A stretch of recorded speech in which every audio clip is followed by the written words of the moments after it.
नमस्कार.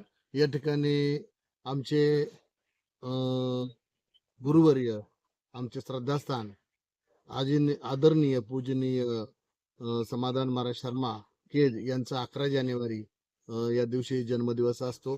त्यानिमित्ताने मला एक कविता सुचली आणि ती कविता मी या ठिकाणी मांडण्याचा प्रयत्न करतोय. त्या कवितेचं शीर्षक आहे श्रद्धास्थान.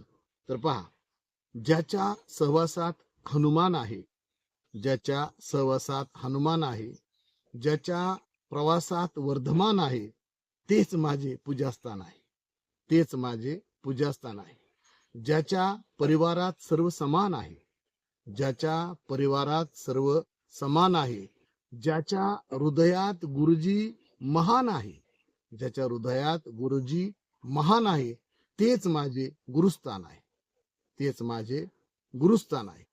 ज्याच्या नजरेत सारे छान आहे, ज्याच्या नजरेत सारे छान आहे, ज्याच्या कंठात सारे गान आहे, ज्याच्या कंठात सारे गान आहे, तेच माझे केंद्रस्थान आहे, तेच माझे केंद्रस्थान आहे.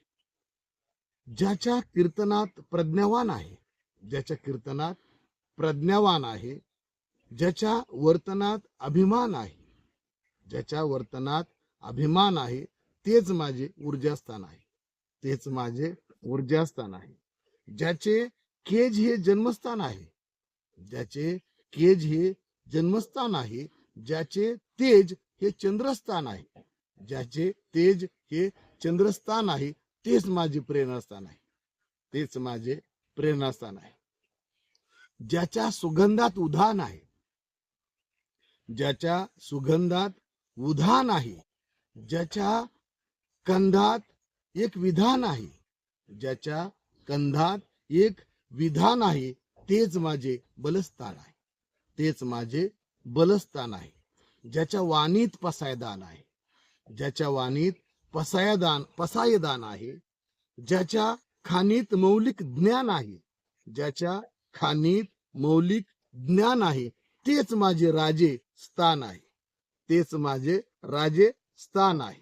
ज्याच्या गळ्यात फुलांना मान आहे, ज्याच्या गळ्यात फुलांना मान आहे, ज्याच्या कुळात कृष्ण भगवान आहे, ज्याच्या कुळात कृष्ण भगवान आहे, तेच माझे उच्च स्थान आहे, तेच माझे उच्च स्थान आहे.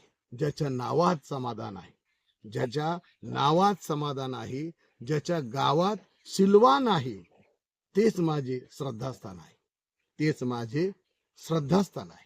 या ठिकाणी मी श्रद्धास्थान ही जी कविता आहे ही लिहिण्याचा मी प्रयत्न केलेला आहे. तुम्हा सर्वांना जर ही कविता आवडली तर नक्कीच दिलभार चॅनल लाईक करा, शेअर करा, सबस्क्राईब करा. जय हिंद, जय महाराष्ट्र.